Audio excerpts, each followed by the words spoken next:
तो सेरेबेलम में है कि ये सेकंड लार्जेस्ट पार्ट है। हाँ, second largest part of brain ही कह लीजिए, ब्रेन का दूसरा सबसे बड़ा भाग है, ठीक है ना। ये होता कहाँ पर स्थित है? मेड्यूला और पोन्स देखा था कल, दिखाया था मैंने डायग्राम में, मेड्यूला और पोन्स उसके पोस्टीरियर साइड पे होता है, पीछे की तरफ। तो किसके पीछे होता है भाई? लोकेटेड या लोकेशन, इसकी पहला पॉइंट ये हो गया। दूसरा पॉइंट है इसकी लोकेशन का, लोकेशन यानी कि स्थित कहाँ पर है। तो स्थित है भाई ये पोस्टीरियर साइड पे। पोस्टीरियर का मतलब होता है, देखो पोस्टीरियर, देखो कुछ हिस्सों, कुछ नाम होते हैं, जैसे कि एक नाम होता है एंटीरियर, आगे का हिस्सा।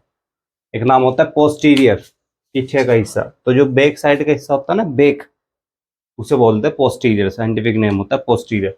तो पोस्टीरियर साइड पे होता है किसके भाई? ये पोन्स के और मेड्यूला के, ठीक है ना। पोन्स के और मेड्यूला के बैक साइड में ही होता है। ये आपको इसकी लोकेशन याद रखनी है, कभी कभार इसकी लोकेशन पूछ लेता है, ठीक है। और सेरेबेलम के बारे में आपको बता देता हूँ, ये क्या फंक्शन करता है या किस चीज के लिए रेस्पॉन्सिबल है, यानी कि हमारी बॉडी में ये काम क्या क्या करता है, ये देखना है आपको।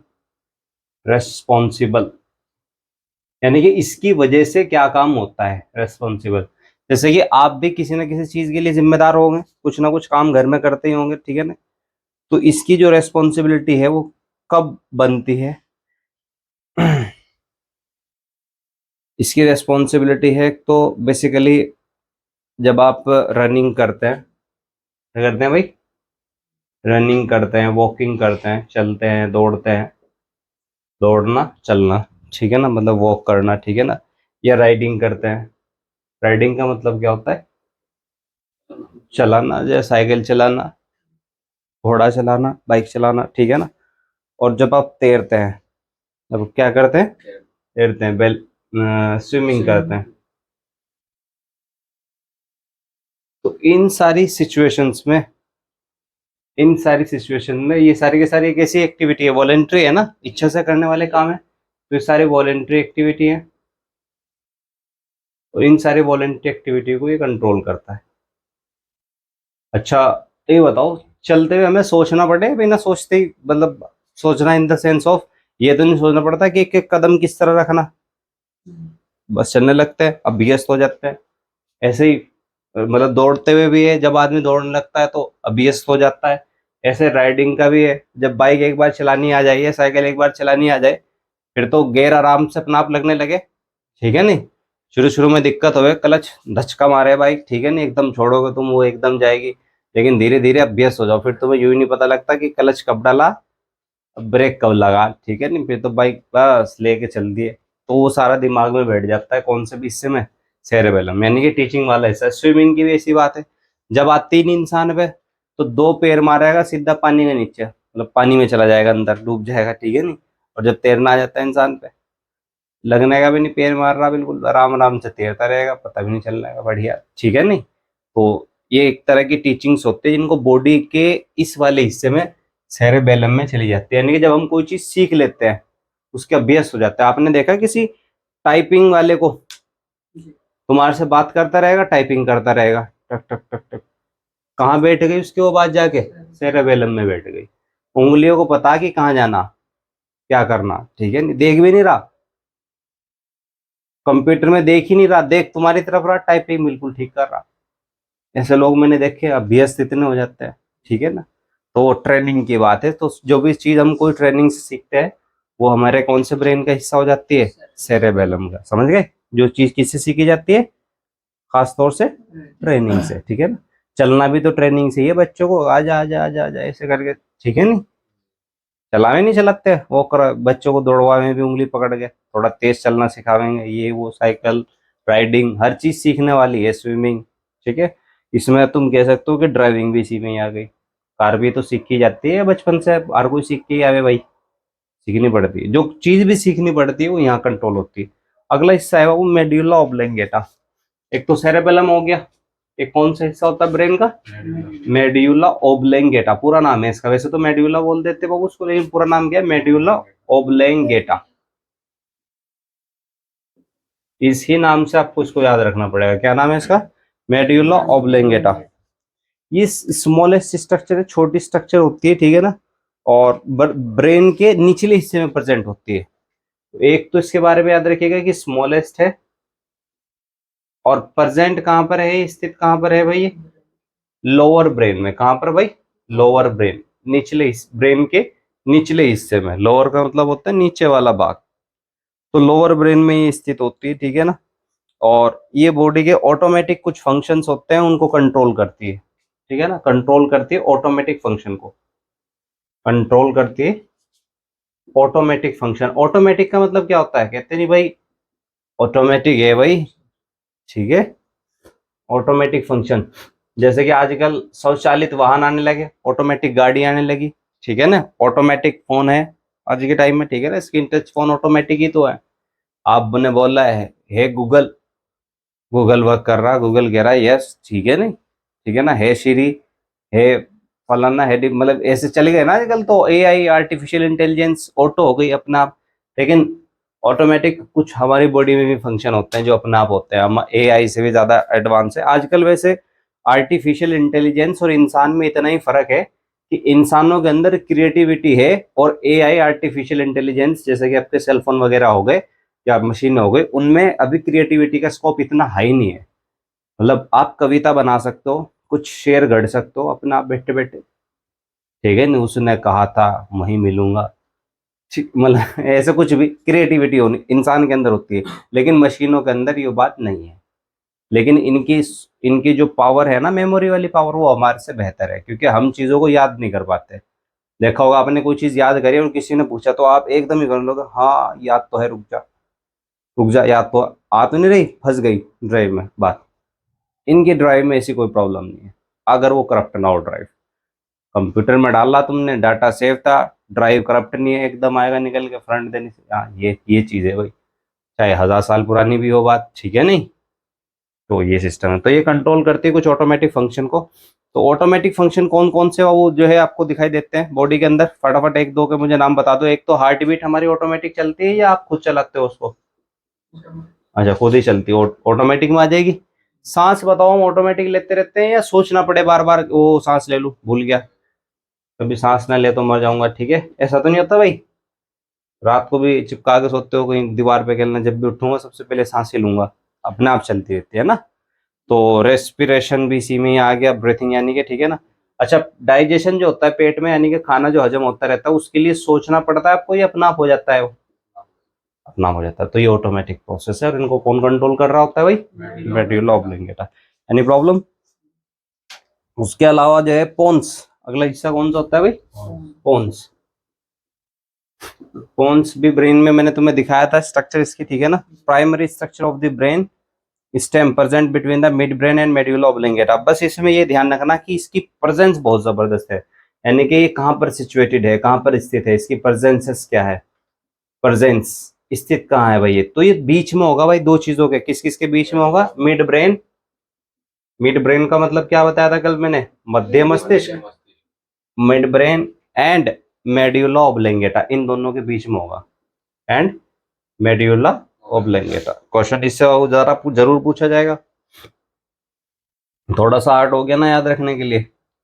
तो मिड ब्रेन और मेड्यूला ऑब्लिंगेटा के बीच में, इन दोनों को जो है अंडरलाइन कर लेंगे, मिड ब्रेन को और मेड्यूला ऑब्लिंगेटा को, ताकि हमारे याद रह जाए, ठीक है।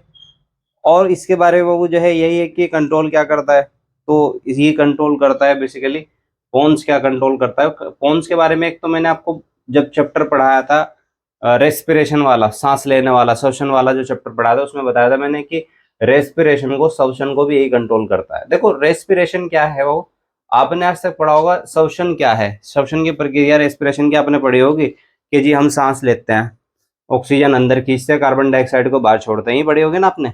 ये श्वसन नहीं होता, वो होती है ब्रीथिंग। क्या होती है, ब्रीथिंग। ब्रीथिंग का मतलब होता है सांस लेना, श्वसन का मतलब सांस लेना नहीं होता, ठीक है। आज तक आप समझ रहे होंगे कि श्वसन का मतलब सांस लेना होता है, नहीं, ठीक है। ब्रीथिंग का मतलब सांस लेना होता है। रेस्पिरेशन का मतलब होता है कि जो ऑक्सीजन आपने अंदर खींची ना बॉडी में, तो इस रेस्पिरेशन का मतलब होता है, जैसे कि आप मुझे बताओ, आप जो भी चीज खाते हो, रोटी खाई आपने, दाल खाई, कुछ भी खाया, तो उससे मिलेगी क्या आपको, ग्लूकोज। तो तो आप कहोगे जी उससे मिलेगा हमें ग्लूकोज C6H12O6। अब ये बताओ, ये ग्लूकोज होती है लॉक, क्या होती है वो? लॉक, यानी कि एनर्जी में नहीं होती, एनर्जी के रूप में नहीं है, आपका शरीर इसे इस्तेमाल नहीं कर सकता। कब तक आपका शरीर इसे इस्तेमाल नहीं कर सकता? जब तक ये टूट ना जाए एटीपी में। किस में ना टूट जाए? एटीपी में। क्योंकि हमारी बॉडी जो है वो एटीपी को यूज करती है एनर्जी के फॉर्म में, एडेनोसिन ट्राइफॉस्फेट को, और वो तब टूटेगा जब इसमें क्या मिल जाएगा? ऑक्सीजन। तो जैसे ही इसमें ऑक्सीजन मिल जाएगा तो ये किस में टूटेगी वो जाके? एटीपी में, एडिनोसिन ट्राइफॉस्फेट, जो कि एनर्जी का एक रूप है। किसका? एनर्जी का, या करेंसी ऑफ द सेल इसे कहते हैं। सेल, हमारी बॉडी के अंदर जो सेल्स हैं उनके अंदर ये करेंसी की तरह चलता है। बॉडी की सेल को कुछ भी काम करना होगा उसको क्या चाहिएगा? एटीपी। तो इसीलिए हमें ऑक्सीजन जरूरत होती है, ताकि बॉडी के अंदर ये वाली एक्टिविटी हो सके, ठीक है ना। तो आप सोचते होंगे कि ऑक्सीजन पता नहीं क्यों जरूरी है, इसलिए जरूरी है। तो ये रेस्पिरेशन को कंट्रोल करता है। किसको भाई? रेस्पिरेशन को। रेस्पिरेशन समझ में आ गया क्या है? जब ग्लूकोज में ऑक्सीजन मिलके क्या बन जाए? एटीपी। एटीपी एक तरह की क्या होती है? एनर्जी, ऊर्जा होती है, जिससे मैं बोल पा रहा हूँ, चल पा रहा हूँ, आप सुन पा रहे हैं, बैठ रहे हैं, ठीक है ना, और समझ भी रहे हैं कि क्या यहाँ पे चल रहा है, और समझ पा रहे होंगे कि क्या आपको करने की कोशिश की जा रही है, मतलब क्या समझने की कोशिश की जा रही है। दूसरी चीज एक और कंट्रोल करता है वो ये स्लीप साइकिल। क्या? Sleep cycle. स्लीप साइकिल का मतलब होता है वो नींद का एक चक्र होता है। जैसे कि most of all of you, ठीक है ना, टाइम क्या हो रहा है? मॉर्निंग का टाइम है, 6 AM फिलहाल, ठीक है ना। तो इस टाइम पे आप में से ज्यादातर लोग नींद फील कर रहे होंगे, क्योंकि आपका स्लीप साइकिल यानी कि नींद का जो चक्र है वो बिगड़ा हुआ है, ठीक है। साइकिल क्या होती है कि आपको 8 घंटे लगातार सोना है, साइंटिफिकली 8 घंटे तक सोना होता है। अब आप में से कोई भी, मैं गारंटी से कह सकता हूँ कि 8 घंटे की नींद पूरी नहीं करके आया होगा। कोई हो सकता है कि 6 आवर की पूरी करके आया हो, कोई 5 की, कोई 4 की, और कोई ऐसा हो सकता है कि 1 घंटे की भी पूरी न ले पाया हो अभी तक नींद, ठीक है ना। मॉर्निंग का समय है, तो समझ पा रहे हैं कि नहीं समझ पा रहे हैं? तो ये स्लीप साइकिल है, लेकिन आपको नींद जरूर फील हो रही होगी, आपको लग रहा होगा जल्दी से क्लास खत्म हो और घर जाके सो पड़ के। नोट कर लो, पार्ट होते हैं भाई, कितने? 2 पार्ट। देखिए कौन कौन से। एक को बोलते हैं PNS, प्रीफेरल नर्वस सिस्टम। एक को बोलते हैं CNS। वैसे तो 3 होते हैं, एक और बताया था मैंने, ANS, ऑटोनोमिक नर्वस सिस्टम, उसे छोड़ दीजिए फिलहाल, ये दो देखिए। PNS बोलते हैं प्रीफेरल नर्वस सिस्टम, और एक यहाँ पर जो है आपका CNS क्या बोलते हैं भाई? Central nervous system. Central nervous system. मोटे मोटे तौर पे मैं आपको अगर बताऊं तो इसके अंदर आता है ब्रेन, और मोटे तौर पे अगर मैं बताऊं आपको इसके अंदर क्या आता है भाई, कौन सा हो गया? प्रीफेरल नर्वस सिस्टम हो गया ना। हाँ, प्रीफेरल नर्वस सिस्टम में मान लो आपको कि स्पाइनल कॉर्ड मुख्य तौर से, ठीक है ना। अब ये ब्रेन है, स्पाइनल कॉर्ड है,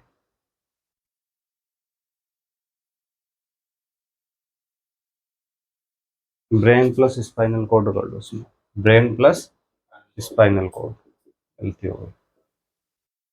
तो ब्रेन प्लस स्पाइनल कॉर्ड दोनों हिस्सा किसका है भाई? सेंट्रल नर्वस सिस्टम का है। अब अगर मैं कहूँ आपको इन दोनों हिस्सों को, एक तो दिमाग को आपके, ब्रेन को, और एक स्पाइनल कॉर्ड जो रीढ़ की हड्डी के अंदर को, जो ये मैंने कल बताया था ना, जाल से फैला रहता है, ठीक है ना, समझ गए। तो इससे क्या होता है, आपने देखा होगा जब किसी का ऑपरेशन करता है, ऑपरेट करता है डॉक्टर किसी को, तो उसकी रीढ़ की हड्डी के बीच में इंजेक्शन लगाया जाता है। क्यों लगाया जाता है वो इंजेक्शन? रीढ़ की हड्डी के बीच में क्यों लगाया जाता है? रीढ़ की हड्डी में इंजेक्शन क्यों लगाया जाता है? वो रीढ़ की हड्डी में इसलिए इंजेक्शन लगाया जाता है क्योंकि जो हमारे सिग्नल्स है ना, ये ब्रेन जो जो भी बॉडी हमारे कहीं से भी सिग्नल देती है, मान लो यहाँ तुम्हें किसी ने छुआ, यहाँ पर इस जगह पर, ये इस जगह पे छुआ, किसी भी जगह पे बॉडी के टच करा आपको पूरी स्किन, तो टच करते ही एकदम सिग्नल आपके स्पाइनल कॉर्ड में को होता हुआ सीधा किसके पास पहुंच जाएगा? ब्रेन के पास पहुंच जाएगा। ब्रेन एनालाइज करेगा उसको कि हाँ किसी चीज ने छुआ है। अब छूने की बात होगी, अगर कोई कट मार दे ब्लेड से किसी चीज से, तब भी सेम प्रोसेस है। कट लगा तो स्पाइनल को सिग्नल, यहाँ से सिग्नल निकलेंगे स्टिमुलस से, वो सिग्नल होते हुए ऐसे यहाँ हाथ से कहाँ जाएंगे, रीढ़ की हड्डी में, और वहां से सीधे कहाँ पहुंच जाएंगे, ब्रेन में, और ब्रेन को पता चल जाएगा कि किसी ने कट किया है। तो दर्द होता है या नहीं होता है जब कोई कट करता है? कभी कट लगा हो तो दर्द होता है, लेकिन ऑपरेशन में तो बहुत बड़ा कट लगता है जब किसी को ऑपरेट करा जाता है, तो फिर दर्द क्यों नहीं होता? तो दर्द इसलिए नहीं होता क्योंकि ब्रेन का और शरीर का जो कनेक्शन है ना, वो स्पाइनल कॉर्ड है, रीढ़ की हड्डी, वो कनेक्शन टूट जाता है। वो कनेक्शन क्या हो जाता है, टूट जाता है। अब यहाँ कितना ही दर्द होता रहो, चाहे हाथ काट के अलग कर दो, ऊपर सिग्नल ही नहीं पहुंचने का। जब दिमाग तक सिग्नल नहीं पहुंचने का तो दर्द का पता लगेगा? लग ही नहीं सकता, क्योंकि दर्द को कौन एनालाइज कर रहा था, कौन आइडेंटिफाई कर रहा था, दिमाग। और सिग्नल दिमाग तक पहुंच ही नहीं रहा, ठीक है ना। तो ये ध्यान रखना है आपको कि बॉडी को, हमारी बॉडी को, शरीर को, बॉडी में मैं बता रहा हूं, जैसे कि एक एग्जांपल में ले लो, स्किन हमारे बॉडी का हिस्सा है कि नहीं है? Skin and other organ, and other organ, और भी जो हमारे अंग हैं, उन सबको ब्रेन से जोड़ने का काम, क्या करने का काम? जोड़ने का काम। जोड़ना यानी कि कनेक्ट करने का काम जो है वो कौन करता है? प्रीफेरल नर्वस सिस्टम करता है, पीएनएस करता है। तो पीएनएस क्या काम करता है भाई? शरीर को किससे जोड़ने का काम करता है? ब्रेन से और स्पाइनल कॉर्ड से जोड़ने का काम करता है, ताकि हमें सिग्नल मिल सके एकदम, और हमें पता चल जाए कि क्या प्रोसेस बॉडी के अंदर हो रही है और क्या प्रोसेस नहीं हो रही है, ठीक है। कोई चीज अगर शरीर पे गर्म टच हुई तो गर्म फील हो जाती है, जब भी गरम गरम कोटरी लग गई, ठीक है, पता चल जाता है कि वो गर्म हो रही है। और कोई चीज अगर बहुत ठंडी होती है तो वो भी पता चल जाती है, ठीक है ना। तो वो सारा सिस्टम, सारा खेल इसी का ही है कि पीएनएस जो होता है, प्रीफेरल नर्वस सिस्टम, किसको जोड़ देता है? हमारे शरीर को किससे जोड़ देता है? सेंट्रल नर्वस सिस्टम, यानी कि हमारे ब्रेन और स्पाइनल कॉर्ड से जोड़ देता है। समझ गए? तो बस ये समझ लेना आपको पीएनएस का क्या काम होता है। तो पीएनएस का ओनली एक ही काम है कि ये हमारे शरीर को, जैसे कि हमारी स्किन को किससे जोड़ देता है भाई? हाँ, इनसे, बस सीएनएस से जोड़ देता है, क्योंकि सीएनएस के अंदर ये दोनों चीजें है ना। तो तुम्हें तो पूरा बोलना है, सीएनएस से जोड़ देता है। किससे जोड़ देता है? सीएनएस से। तो फिर से मैं आपसे क्वेश्चन पूछता हूँ, what is the function of PNS? PNS का क्या कार्य है? बॉडी को सीएनएस से जोड़ देता है, ठीक है। लेट्स इट, नोट कर लीजिए।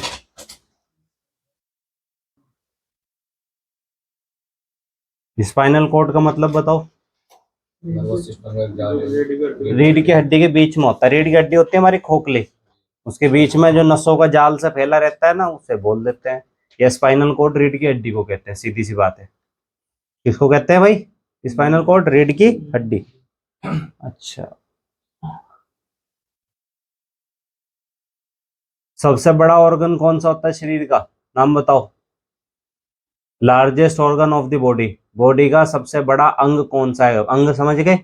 बहुत सारे अंग है, जैसे लीवर है, किडनी है, हार्ट है, ठीक है ना, लंग्स है, फेफड़े है, आई है, आंख है, ठीक है, लीवर है, ठीक है ना, और जो है ना आपका, बहुत सारे ऑर्गन है, मैं सारे बताऊंगा क्या अब आपको? लीवर, ठीक है। लार्जेस्ट, लार्जेस्ट बताना है, largest organ of the body, body का सबसे बड़ा अंग, ठीक है, आपका आंसर आ गया। हाँ भैया, आप बताओ, कुछ भी बता सकते। लीवर ही है, लीवर है। आओ, कोई भी एक बता दो चूज करके, कोई टेंशन नहीं, जो आप सोचते हो। रीढ़ की हड्डी, चलो जी। कुछ भी, अरे ऑर्गन बोन बिल्कुल, और क्यों नहीं बता सकते? थाई की, फीमर यानी कि, ठीक है, नाम बोल दो। हाँ जी, कुल्ले की हड्डी, चलो ठीक है। लीवर,